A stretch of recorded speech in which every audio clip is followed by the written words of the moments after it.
Welcome back in, everybody, to a Monday edition of Birds 365 following the 4th of July holiday. Good to see everybody in here. We got a great crowd in here. Don't forget to hit the like button for us here on Birds 365. We'll be live every morning, 8 to 10 a.m. up until training camp. And we might have a little bit of a different schedule during training camp as Johnny Mack gets down there pretty early because of the heat, obviously, in July. So if the team is practicing earlier in the day, that means for us, we move the show to later in the day after the practice because John will get down there. So we'll keep you guys posted on that. I'm your host, Zander Krause. That's my co-host, John McMullen, who, as I just told you, will be down there at training camp live every day.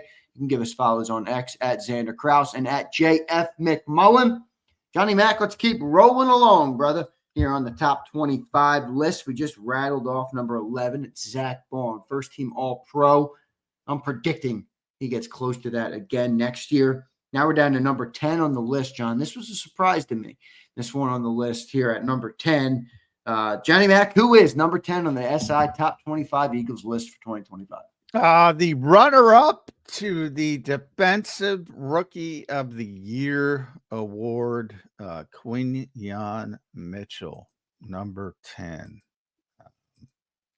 It's interesting. If you look at our lists, basically, it's kind of flip-flopped with where we believe Quinyon should be versus Zach Baun in my case with Ed.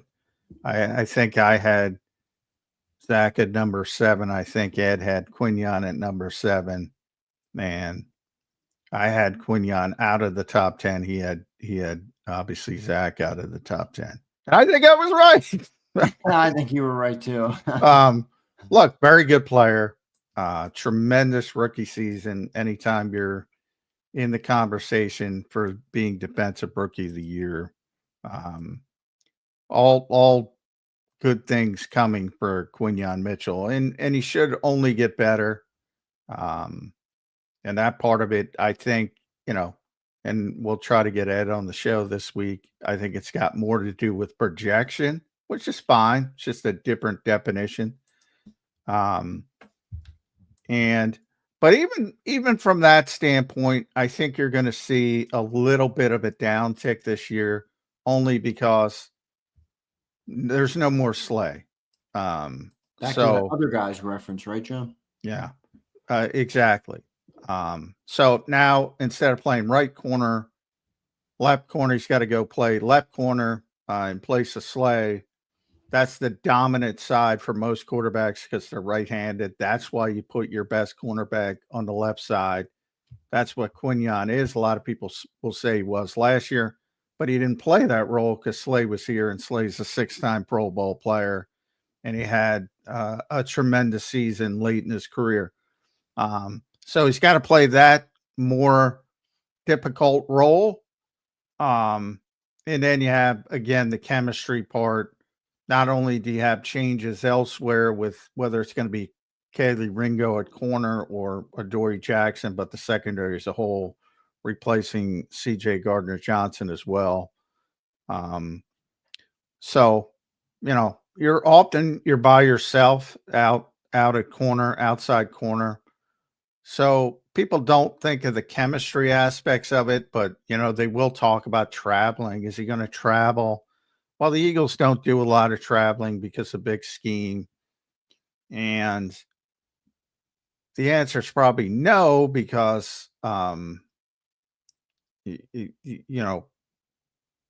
part when people talk about traveling corners that most forget is that, well, if he's moving, then everybody else has to move. And maybe they're not comfortable moving, or they're not good moving away from what they are comfortable with. So a lot goes into that, but just in general, big scheme is not going to do it a lot. Bottom line, doesn't matter who's out there. So I think that's a discussion way too many people have that don't understand his philosophy of defense. And then, you're going to have more matchups with the best receiver because you're on that side of the football. Exactly. Yep. So it's going to be more difficult. Not that he's not going to be good. He's a natural off coverage corner. That's why he was such a great fit here.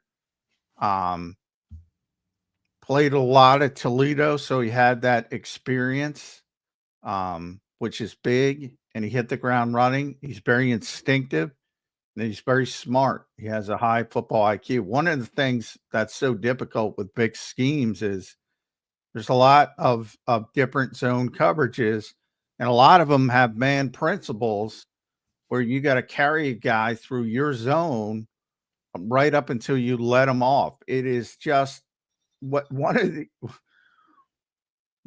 I have young players like what the most amazing thing of all the amazing things with Vic Fangio last year and that defense, the most amazing to me is the way Quinyon Mitchell and Cooper DeJean both played as rookies.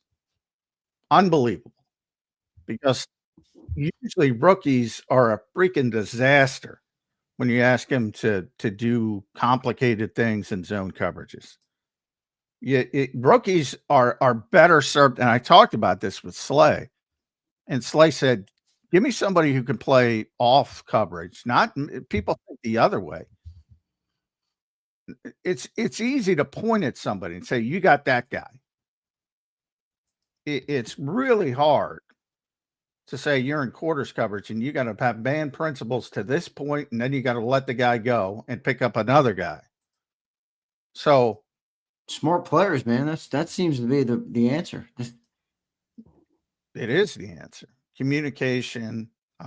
So he's going to be a really good player, but I think the perception is he's probably going to be a little bit going downward this season, probably under no circumstance of his own, to be honest, just a natural evolution. And he might become a better player, but people will perceive it as being less effective. Just because of the matchup and the side and the more bigger responsibility he's taken on. But I think he's going to be in great shape. I will say, you just brought up Cooper DeJean. I'm scanning. I don't see Cooper DeJean on our list yet, so that means Cooper is coming in above number 10, where Quinyon Mitchell was. Amazing. You just pointed out, John, one of the most impressive thing from the year last year is those two rookies.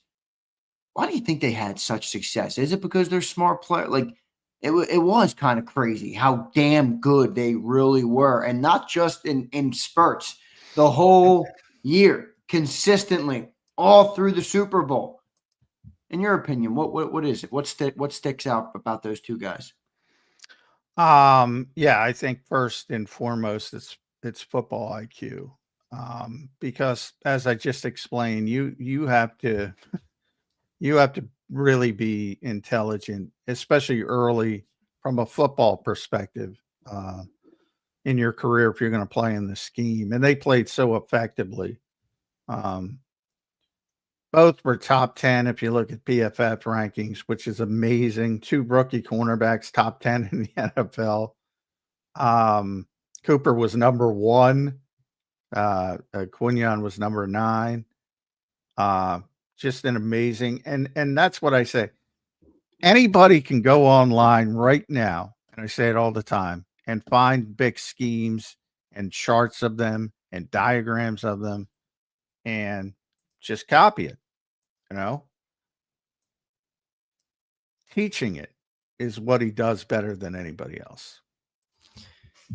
Teaching it, and then they apply it, no doubt about it. So Quinyon, big year last year as a rookie. He comes in at number 10 on the list, and he's going to have an even bigger role this year. Looking forward to seeing how Quinyon Mitchell progresses this year. What a home run pick he was, everybody, last year. What did you, 23rd overall, John, or 22nd? 23rd? I believe he's 22nd. 22nd overall for Quinyon Mitchell, yeah. So pretty impressive rookie campaign for Quinyon Mitchell, and I expect him to have a long, great career here in the city of Philadelphia. So looking forward to seeing that. He does. You know what I love about Quinyon too, John? He's just got a swagger about him. He's just got a confidence about him. Like when he picked off the ball on Terry McLaurin, and he kind of mocked Terry, and he's one of those dudes that's quiet.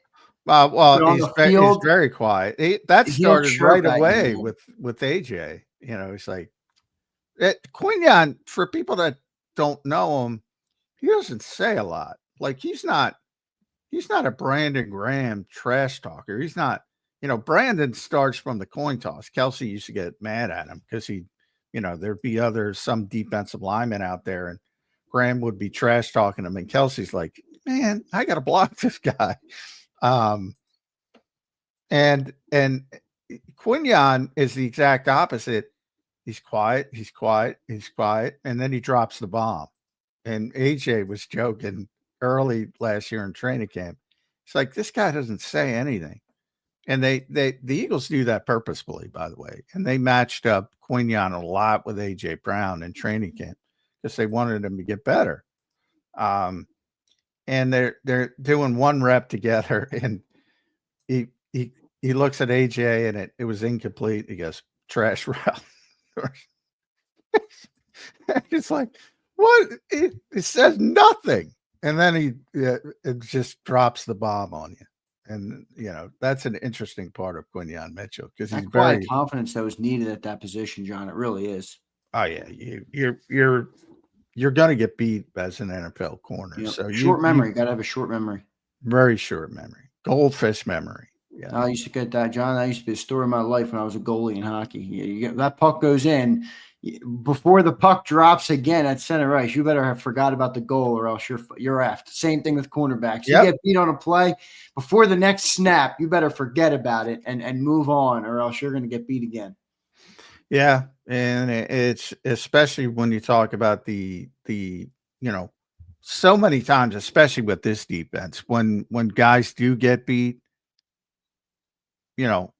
What do you see? You'll go to social media or Twitter and you say, oh, so-and-so got burned or toasted, or might not even be their fault. There might have been coverage over the top that didn't get there. Maybe the safety was late. Maybe the safety wasn't doing his job. Sometimes it is the corner's fault. Just looking at a play and saying, oh, this is the closest guy to this receiver. He made a mistake. That's tough to deal with. That's why corners get defensive sometimes. It's like, and you get a lot of you don't know ball comments, because it can be especially with Vic, it can be complicated as far as the responsibilities in coverage. And you could be doing your job and somebody else falters, and saw that in Super Bowl 57 when they blew both of the coverages late. That's what you kind of expect with a Vic Fangio defense, and it didn't really exist all that much last season, which is unbelievable. No doubt about it. Looking forward to seeing what Quinyon Mitchell does this year, moving forward in this defense. Year 2 with Vic Fangio and year 2 in the NFL for both him and Cooper DeJean, and obviously all the rookies last year. But those two had the biggest impact on the team, and I have high expectations for both of those players. John, let's keep moving on now. So number 10 was Quinyon Mitchell, and now we've officially cracked the top 10. Moving into number 9, Johnny Mac. I was a little surprised by this name at first, but then when I thought about it, I'm like, no, this is probably where he would end up if I laid out my top 10 as well. Number 9, Johnny Mac, who do you and Eddie Kratz have on SI.com for the top 25 Eagles? Number 9 is DeVonta Smith. And to me, DeVonta Smith is the sort of litmus test of just how good this stinking roster is at the top, because this is a really good football player. And you can haggle and say should be 7th or 8th, but when you see the guys ahead of him, you're not going to complain. And nothing negative towards DeVonta. It should be negative on any city to be in the top 10, but it would be interesting to see this guy as a true number 1 receiver and see what he could do. The Eagles have the luxury. Boy, the receivers, and if you think about where they were, I was writing my training camp preview at wide receiver. You don't have to go back too long to this fan base was losing its mind over like a 4-game run by Travis Fulgham, which wasn't even that good. It was one really good game and then a bunch of 70, 80-yard games. And they were losing their minds because there was no production at wide receiver. And now you have A.J. Brown and DeVonta Smith. Just the glory days of wide receivers in Philadelphia. All due respect to Deshaun Jackson and Jeremy Maclin. If you want to go back to Mike Quick and some of the things, this is by far the best tandem in Eagles history. By far. Yeah, I agree. I don't think it's relatively close either. No, it's not. It's not. Which is a little bit of a catch-22 because one of the things that we talk about that needs to get better is the passing game. Yeah, it is weird. It's weird. And maybe, we always talk about Vic a lot, and maybe this is whether you want to give Nick the credit, Howie the credit, both the credit, to have this many really, really gifted players who are pretty much okay with others doing things. You don't get that everywhere. We just talked about Bryce Huff wanting more sacks. Of course, AJ wants the football more, but the people who think, his comments after Carolina are horrible or whatever, that overblown them. I mean, compare that to other cities. Edge rushers. Again, why is Trey Hendrickson? Now, Cincinnati's a abysmal organization, but the guy wants his money. TJ Watt. Pittsburgh is not an abysmal organization. He wants his money. The fact that the Eagles have been able to have all these guys and make them happy is a testament to Howie and Jake Rosenberg and Bryce Johnston, everybody who does those contracts and figures out a way to make everybody happy. And it's also a testament to the Eagles, just I was talking about with Cooper potentially down the road. They were okay with paying DeVonta Smith despite the fact that he doesn't have the numbers of a number one receiver because he doesn't get the opportunity. But I think if he did in a different world, I think he'd be every bit as good as most of those guys. It's an amazing football player, DeVonta Smith. He really is. This is the one I was surprised at. Well, we had Zach at 11 today, Quinyon at 10, then we had DeVonta at 9. That's where I was like, boy, I thought Zach would be above a Quinyon. I like DeVonta at 10, but you could have argued Zach could have jumped both of them. I mean, like you said, you're in a territory where, like, I like this comment here on this. Let me find this one comment. No, not that comment. I think everyone in top 10 could be interchanged a few spots and no one would argue. It's kind of how I feel about where we are right now from the top 11. But an interesting list there, and DeVonta is obviously an unbelievable player. Number 9, pretty good for DeVonta Smith being the wide receiver number 2 on the team, Johnny Mac. Yeah, I mean, and you could argue it'd be higher, but that would need to be I think he would be higher. I think last year was just low, John, in yards. I think 833. I think he had. Well, he had a couple injuries too. He's been very durable for the most part, which is crazy considering, his body type. And, that was all we talked about when the Eagles drafted him at number 10 overall, was can he hold up in the NFL? He's amazingly strong for his size, but he did miss a few games for the first time last year. So that's why his numbers were down a little bit. Well, plus the Eagles were historically good in the running game, so that factored into it as well. So it's a give and take, but yeah, it's one of those things where, and that's what the Eagles have tried to set up and have set up. It's pick your poison. It's all right. You want to stop AJ and DeVonta and Jalen. we'll give it to Saquon. You want to stop Saquon, we'll throw the ball to those guys. So that's what they're trying to set up. That's how it worked out at the end of last season. And they won the Super Bowl. And we'll see if they can go as heavy, run heavy as they did last year. I think it's interesting from the standpoint and how he deserves credit for building this roster. Guys like Johnny Wilson, who people don't think about, Ben Van Sumeren, who people don't think about.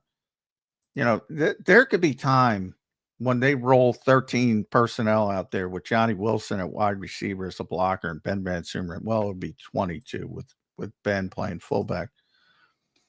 They can roll out like nobody can shed blocks in this league because they're all undersized.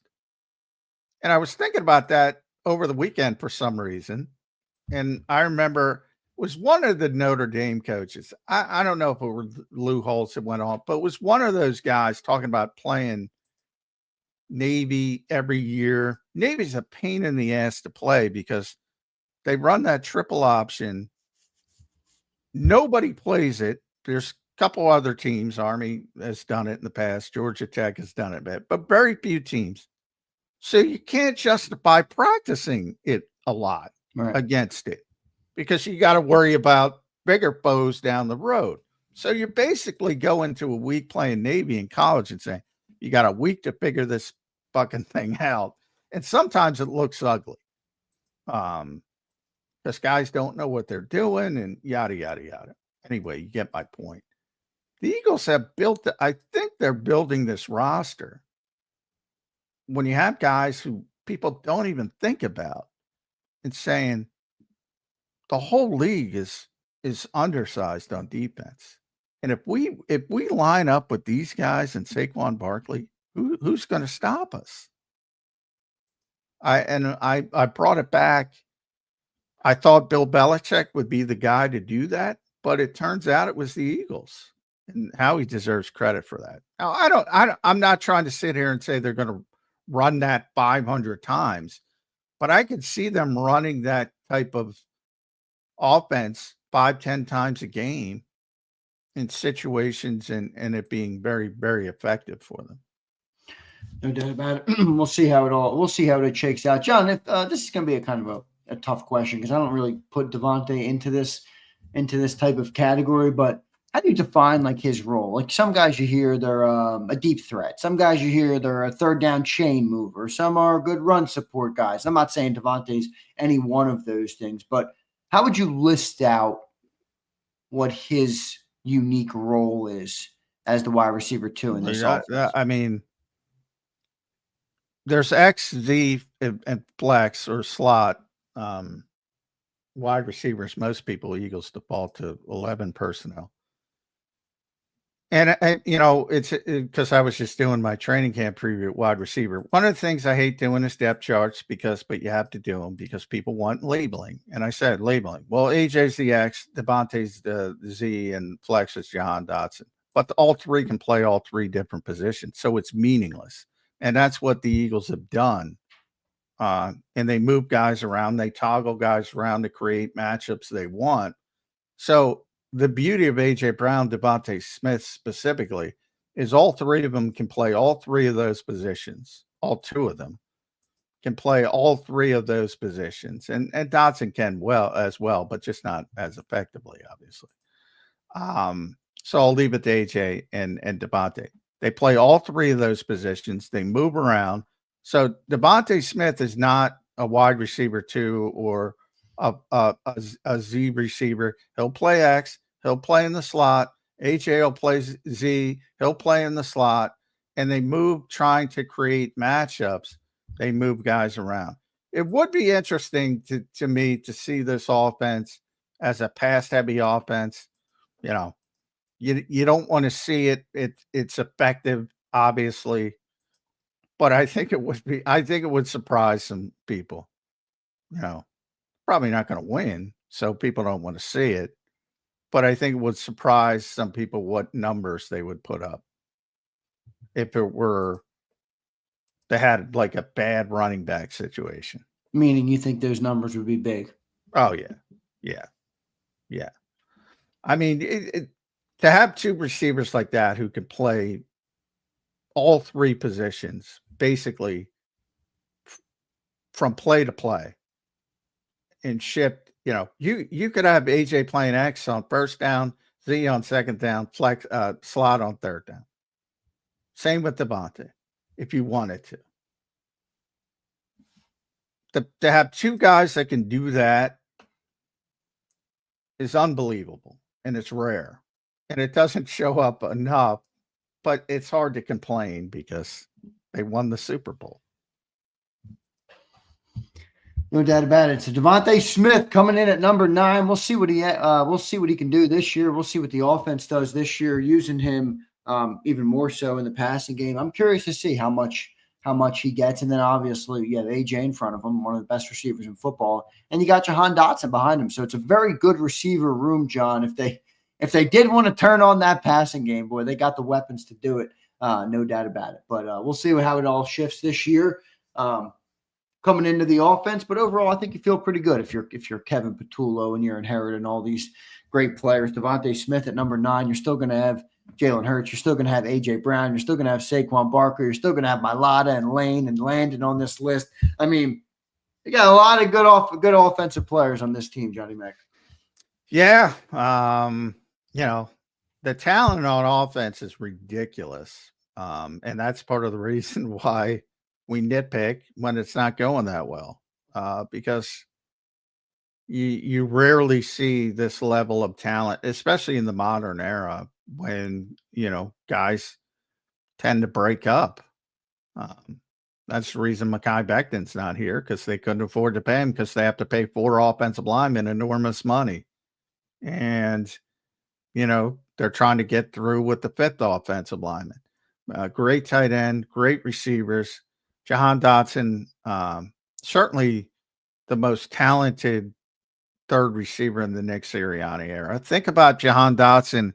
You can say, well, he's a disappointment. He was the 16th overall pick, and he didn't do this in Washington, and he didn't do that. That's fine. He was probably even overdrafted at 16. But how many third cornerbacks in the NFL can deal with Jahan Dotson from a trait standpoint? Not many. And you saw him get open pretty much at will. They didn't use him that much, but when they did, he made the play. I think Smitty has his best year as an Eagle this year coming up. Well, that depends. What does that mean? Numbers wise? Again, that depends on, you got to play impact on the game. You got to play 17 games. You got to be healthy. His second season was pretty impressive from a statistical standpoint. I don't know if he can reach that the way they're currently constructed. Now, God forbid Saquon gets hurt, and then he'll probably surpass it. But people don't want to see that happen for obvious reasons. So to me, same thing with Zach we were talking about. It's about what you just said. It's about efficiency. And DeVonta Smith, you don't have to worry about it. You don't have to lose a minute of sleep with DeVonta Smith. I think DeVonta's going to be here a long time. I could see him being here for at least another 6, 7, 8 years. I could see it. Yeah, again, that depends on health, and at some point, the body will work against him, but he's still young, and he's already got his extension, so yeah, he's going to be here for a long time. Yeah, team-friendly deal too. So good stuff there for DeVonta Smith. We got a couple of comments, John, we'll get to before we get to our commercial break. Alexander Harris checking in. What's up, Alexander Harris? Good to see you in here. Member for 10 months. Well done, brother. That's pretty good. Thank you, sir, for the support of the channel. And thanks to everybody listening right now. Commenting, liking, sharing, and subscribing. Alexander says, I feel everyone in their second year in this defense will be way better, especially with the entire coaching staff returning. Do you agree? ? Well, we talked about that earlier. I mean, the guys in the second year in the defense, yeah, they should be more comfortable in the defense.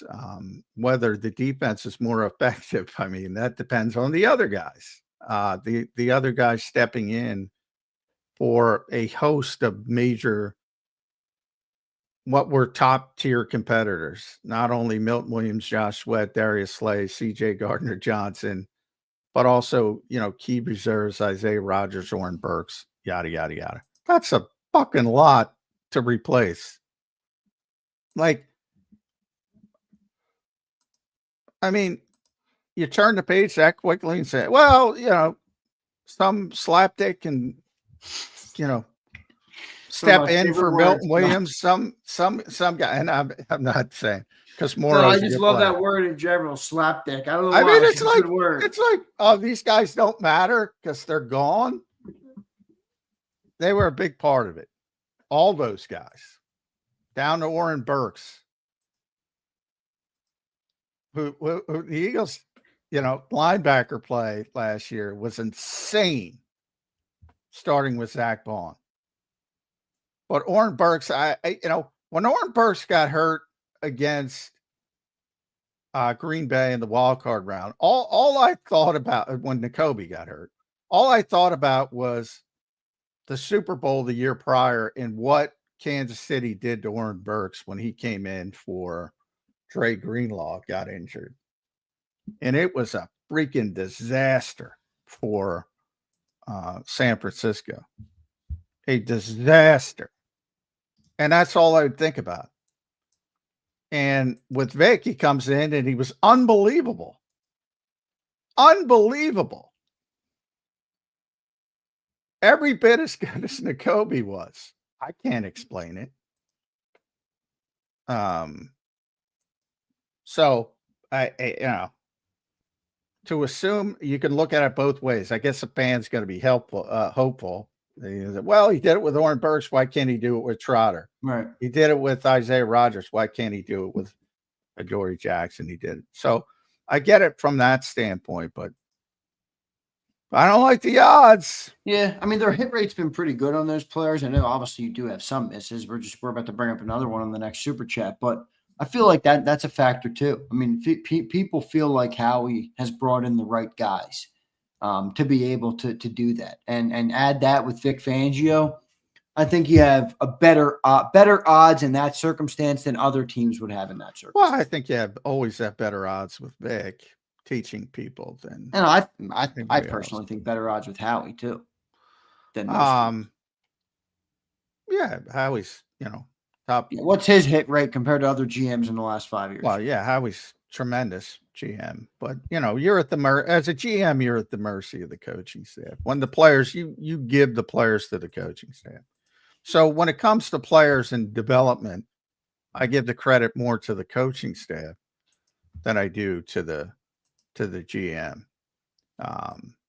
For Howie, it's about evaluating players, getting the right players for the system. A little bit of a different grading scale. No doubt. Let's get to our next super chat here. Brian Pumper checking in. Pump, I don't think you were here in the first hour. We did talk about this, but we'll go back to it. Brian Pumper says, being the resident Bryce Huff stan, J-Mac, how you feel about his comments? He said he wanted a trade early in his training camp last year. Well, Zander read the comments, so you weren't here. First of all, it's always Pumper. It's like stan. What a stupid word. That's what you guys do. Like, I won't think of Bryce Huff another day in my life because I don't got to cover him. I'm not a fan of Bryce Huff, but that there's two words I hate in Philadelphia: violation. No offense, Anthony Gargano, if you're out there, and stan. I like it's so hackneyed. What does like, stan mean? Just like a fan? Super fan, I guess. Super. I don't even know. It's so fucking stupid. Leave it to Pumper. I don't give a shit about what Bryce Huff did. I covered him on the Eagles. Now he's not on the Eagles. I won't think about him for 10 more seconds. But we talked about, to the larger point, Yeah, I think there, and we brought up his comments and we listed his comments. He didn't say he was looking for a trade. He said he knew it wasn't going to work out, basically. Zander read the whole comment. There's a lot of revision, as I said, when things go bad. There's revision on the Eagles side. There's revision on Bryce's side. Clearly, Bryce wanted to be in a situation where he could go rush the passer. Vic wanted to turn him into a more well-rounded player, and it didn't work out. And now both sides will point fingers and yada, yada, yada. Hey, they won the Super Bowl. He's back where he belongs with Robert Saleh. Amicable divorce. And yeah, that's a violation, Pumper. Stop saying the stupid Stan word. Violation for Brian Pumper. Pump, thanks for the super chat, bro. Appreciate do you see what I did there? Because violation's fucking stupid too. I'm with 30 Air. Didn't expect Stan to be what sets J-Mac off today. Well, it's me of all people that get you guys are all Stans of fucking insert name. You know, Pumper freaking loves, you know, what Ace Bailey, Bailey Stan, the Ace Bailey Stan. Yeah, it's just stupid. DC Trucker checks in. That's super chat. Appreciate all you guys in the super chats today. DC says, $5 super chat. The Chiefs went to 3 straight Super Bowls. Didn't they lose players and have to get replacements? So it is possible. Well, of course it's possible. You know, anything's possible. It's difficult, which again, I already talked about for a number of reasons. It's difficult. One is, and how quickly this offseason has gone. We were talking about, we started the show with, you know, training camps basically 2 weeks away. Schedule gets more difficult. Attrition is the biggest part of it. But yeah, you can overcome it. You probably got to do things in a different way. You're probably going to have to win with a running back who doesn't have 2,005 yards, 2,504 yards. You're probably going to have to do it without the number 1 defense, but can you do it? Yeah, it's just more difficult. And it's more difficult for all those reasons, but number 1 is always the attrition you suffer. And the Eagles suffered some significant attrition on the defensive side of the football.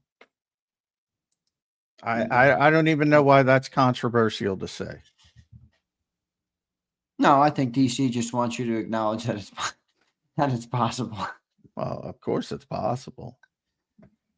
Doesn't happen that often. No, definitely does not.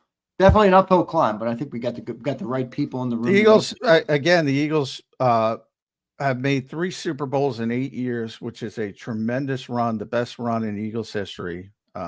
Super Bowl 52, what did they do the next season? Super Bowl 57, what did they do the next season? Not a death sentence, but it shows you how difficult things can be. No doubt. Good stuff, DC Trucker. Thanks, everybody, for the super chats. Thanks, everybody, for being here today. I appreciate all the support. We got a good crowd in here on the Monday after 4th of July. We read out how many days. John, what did I say? We got like 16 or 17 days until training camp and 59 days until the start of the football season, until the banner drops and we take on the Dallas Cowboys. Holy moly, it's coming quick, John.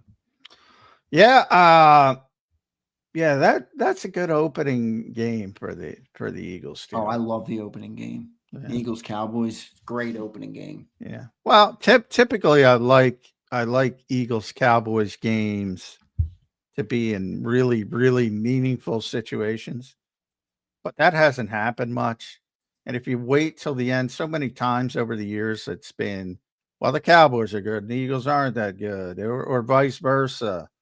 And you never really get to see them go head to head. But now the Cowboys are, I don't think they're going to be better because they got their quarterback back and Cooper Rush isn't playing. But I don't think they're going to be a significant contender this year. And that sets up the Eagles, because I think the Eagles have a difficult first 4 weeks overall. But it's really a difficult 3 weeks after the opener. I think they're going to boat race that team. I'm already making my prediction. Wow. Boat race? Yeah. What is a boat race in Johnny Mac's eyes, though? That's a route. That is a route. 3 touchdowns, 2 touchdowns, 10 points, 7. What is it? Now it's the NFL. 2 touchdowns, 14 points. It's not going to be close. It's not going to be close. I don't like what Dallas has done at all. Cherry's concerned with less important things than winning. I would not have hired Brian Schottenheimer, but they did. They still have the issue. I mean, their running back room is a freaking disaster. They're rebuilding their offensive line. They'll be better on defense because they got rid of Mike Zimmer. Game is kind of passing by. And Eberflus, terrible head coach, but he's a good defensive coordinator. And Mike will be back healthy, and a bunch of guys. I don't know where Overshawn is health wise, but Teron Bland should be back. So they should be better defensively, but they're a mediocre team.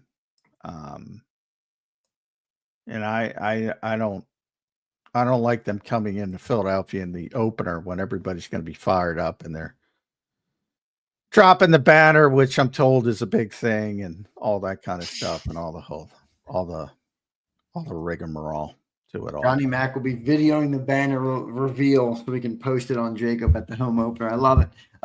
Good stuff, everybody. Appreciate you all being here. We're going to take another commercial break. When we get back, I got some questions to prep for training camp, including a question about the great Howie Roseman. What is next on his agenda, on his to-do list? We'll talk a little bit about that. Appreciate all of you guys being here. Hit that like button. We'll be right back in 3 minutes on Birds 365.